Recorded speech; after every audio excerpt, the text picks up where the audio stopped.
ஹாலிடேஸ்னாலே அது நம்ம ஜிடி ஹாலிடேஸ் தான். GT holidays, south India's #1 travel brand. AIADMK TVK கூட்டணிக்கு இன்னும் வாய்ப்பு இருப்பதாக முன்னாள் அமைச்சர் RB உதயகுமார் தெரிவித்திருக்கிறார். தந்தி டிவிக்கு அவர் அளித்த நேர்காணலை 5 நிமிட பேட்டி பகுதியில் பார்க்கலாம். சார் வணக்கம். வணக்கம். உங்க தொகுதியில உங்களுடைய சொந்த தொகுதி பக்கத்திலே பார்த்தீங்கன்னா விஜய்க்கு பெரிய அலை வீசுது போலயே. மாநாடெல்லாம் பார்த்தீங்களா? கூட்டத்தை பார்த்தீங்களா? இல்லை, மதுரை பொதுவாக அரசியலுடைய தலைநகராகத்தான் எல்லா தலைவரும் பார்ப்பாங்க. வழக்கம் போல் அந்த மாநாடு அப்படின்னு சொன்னால் ஒட்டுமொத்த தமிழ்நாட்டிலிருந்து வருவாங்க, தமிழ்நாடு முழுவதும் இருந்து வருவாங்க, பிற மாநிலங்களிலிருந்து வருவாங்க. அதனால அது ஒன்றும் எந்த விதமான தாக்கத்தை ஏற்படுத்தினதா தெரியல. முதல் மாநாட்டை விட கூட்டம் குறைவு அல்லது கொள்கை நீர்த்து போயிருக்குன்னு பார்க்குறீங்களா? இல்லை, அதாவது முதல் மாநாட்டில் முதல் படம் ரிலீஸ் பண்ணும்போது எப்படி இருக்கும் என்ன இருக்குன்னு பார்க்குற ஆர்வத்தில் வர்றதுக்கும், பிறகு இந்த ஒரே பேட்டர்ன், அதே ரேம் வாக்கிங், அது அவர் வரும்போது அந்த பாடி கார்ட்ஸ் வர்றது, இப்படிலாம் எந்த தலைவர்களும் வந்ததில்லை. அதாவது ஒரு தலைவர்கள் என்பது பொதுவாக மக்கள், தமிழ்நாட்டு மக்கள் எளிமையை தான் விரும்புவாங்க, மக்களோடு மக்களாக இருக்கணும்னு விரும்புவாங்க. இவர் சிங்கம் என்னைக்காக வெளியே வரும்னு சொல்றாரு. அப்ப சிங்கம் நாட்டுக்கு தேவையில்லை, காட்டுல தான் இருக்கணும், சிங்கம் நாட்டுக்குள்ள வராது. அப்போ எதை புரிஞ்சு பேசுறாரு புரியாம பேசுறாருன்னு தெரியல நமக்கு. இல்ல, இந்த கூட்டம் ஓட்டா மாறாதுன்னு நினைக்கிறீங்களா?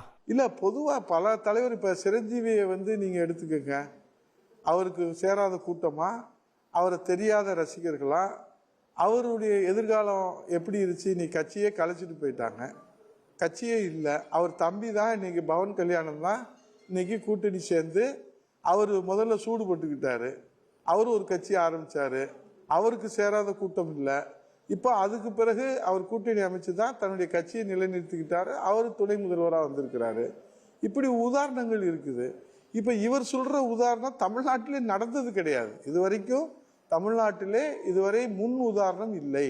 இல்ல, அது ஒரு புதுமையான முயற்சி இல்லையா? கூட்டணி ஆட்சியில பங்கு கொடுப்பேன்றது ஒரு புதுமையான முயற்சி இல்லையா?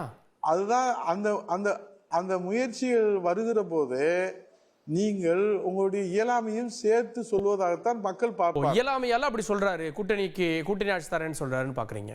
ஆமா, இயலாமை தானே. இப்ப விக்கிரவாண்டியில இருந்து இப்ப பாரபத்தி மாநாட்டு வரைக்கும் எத்தனை நாள் பயணம்? ஒரு லெட்டர் பேட் கட்சியாவது போய் அவங்களோட இந்த அதிகார பகிர்வுக்கும் ஆட்சி பங்கீடுக்கும் சம்மதம் தெரிவித்து அவரோட கை கோர்த்து, நான் கேட்கறது தேர்தலில் நின்று சட்டசபையில் இடம்பெற்ற கட்சிகள். அதிமுக தொண்டர்களுக்கு யாருக்கு ஓட்டு போடணும்னு தெரியும், அவங்க அதுக்கேற்ற மாதிரி ஓட்டு போடுவாங்க அப்படின்றாரு. ஃபவுண்டர் ஆஃப் அண்ணா திராவிட முன்னேற்ற கழகத்தினுடைய ஃபவுண்டர் புரட்சி தலைவர் எம்ஜிஆர், அவருடைய அரசியல் ஆசான் அண்ணா. நீங்கள் அவங்க 2 பேருடைய படத்தை வச்சதுனால உடனே உங்களுக்கு அவர் உருவாக்கிய கட்சி இன்றைக்கு அவர் எதிர்பார்ப்பில், அவருடைய ஆசையிலே, அவருடைய பேராசை என்பது காணல் நீராக தான் போகுமே தவிர எழுதி கொடுத்து வாசிப்பதெல்லாம் வரலாற்றிலே இடம்பெறாது. தாவேக்காவை 1.5 வயசு குழந்தை அப்படின்னு விமர்சிக்கிறாரு அதிமுக பொதுச் செயலாளர். ஆமா, ஆனா அந்த குழந்தையோடு தான் கூட்டணி அமைக்க அதிமுக முயற்சி செஞ்சது அப்படின்ற குற்றச்சாட்டு முன்வைக்கப்படுது. இன்னைக்கு கூட்டணி வரல அப்படின்னும் இந்த விமர்சனங்களை முன்வைக்கிறீங்களா? இல்லை, நல்ல கேள்வி. நீங்கள் நல்ல கேள்வி. நாங்கள் எதை வச்சு புரட்சி தமிழ் எடப்பாடி கூட்டணிக்கு அழைப்பு கொடுக்குறாருன்னா, திமுக என்கிற மக்கள் விரோத ஆட்சியை வீட்டுக்கு அனுப்புவதற்கு யார் யார் ஒத்த கருத்துகளும் கொள்கைகளும் லட்சியத்தோடு இருக்கிறார்களோ அவர்கள் எல்லோரும் நாம் ஒன்றிணைந்து நின்றால் உங்களுடைய எண்ணங்கள் எல்லாம் நிறைவேறும், உங்களுடைய லட்சியம் நிறைவேறும், உங்களுடைய கொள்கை நிறைவேறும், உங்கள் தொண்டர்களுடைய எதிர்பார்ப்பு. இப்ப விஜய்க்கு நம்ம என்ன சொல்றோம், நாங்க அட்வைஸாலாம் சொல்லல, உங்க தொண்டர்களுடைய உழைப்பையும் நம்பிக்கையையும் நீங்க வீணடிச்சிடாதீங்க, நீங்க முதலமைச்சர் ஆகணும்னு சொல்லி அவங்களுடைய உழைப்பையும் அவங்களுடைய எதிர்பார்ப்பையும் நம்பிக்கையும் அன்பு சகோதரர் விஜய் அவர்கள் சிதைத்து விட வேண்டாம். ஏனென்றால் எதிர்கட்சியாக நீங்கள் நினைக்கிற ஆளுகிற கட்சி திமுக வலிமை வாய்ந்த கட்சி, அதை குறைத்து நீங்கள் மதிப்பிடாதீர்கள். அதை வீழ்த்துகிற சக்தி அண்ணா திராவிட முன்னேற்ற கழகத்தில் தான் இருக்கிறது. விஜயை நம்பி ஏமாந்துட்டீங்களோ, வருவார் கூட்டணிக்கு வருவார் அப்படின்னு? இல்லையா, யாரும் இன்னும் தேர்தலே வரவே இல்லையே. இல்லை, இன்னும் தேர்தலே வரலையே இப்போ சொல்றீங்களேன்னா அப்போ இன்னும் கூட்டணிக்கு வாய்ப்பு இருக்கு அப்படின்னு எடுத்துக்கலாமா விஜயோட தாவேக்காவோட? நிச்சயமா எல்லா கட்சிகளும் ஒன்று சேருவாங்கன்ற நம்பிக்கை மக்களுக்கு இருக்குது, எங்க எல்லாருக்கும் இருக்குது. இல்ல, இன்னைக்கு நீங்க விமர்சிக்க ஆரம்பிச்சிட்டீங்க, இதுக்கப்புறம் கூட்டணி சேருவோம் அப்படின்னு நினைக்கிறீங்களா? கருத்து சுதந்திரம் இருக்கு, நீங்க விமர்சனன்றது எடுக்காதீங்க. அந்த அடிப்படையில் அவர் சொன்ன கருத்துக்கு நாங்க மாற்று கருத்து சொல்றோம்.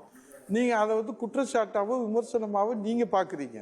நாங்க என்ன சொல்றோம்னா, அவர் சொல்ற கருத்துல முரண்பாடு இருக்குது, அவர் சொல்றதுல கருத்து வேறுபாடு இருக்குது, அவர் சொல்றது சரியானது அல்ல என்பதை சொல்றோம், மக்கள்கிட்ட சொல்றோம் நாங்க. அப்ப இதை தாவேக்காவுக்கான வெளிப்படையான அழைப்புன்னு எடுத்துக்கலாமா? திரு ஆர்பி உதயகுமார் அவர்கள் தாவேக்காவை கூட்டணி கலைக்கிறார்னு எடுத்துக்கலாமா?